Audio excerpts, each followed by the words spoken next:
فاغن. فاغن وای چلولو ته، چلول. پوښتنه کولو ته وای فغاګن، پوښتنه کول فغاګن. ځواب، ځواب ورکولو ته وایو antworten، antworten.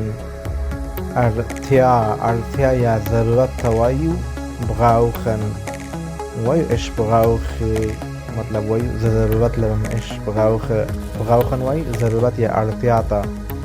خریداري یعنی پیرود، اخیستل. بعد از چې موږ خریداري لپاره زموږ وایو kaufen، kaufen. او بل دوستانو موږ خرڅلاو، خرڅلاو ته چې وایو مطلب خرڅول یا خرڅلاو ته په افغاني ژبه کې چې وایي.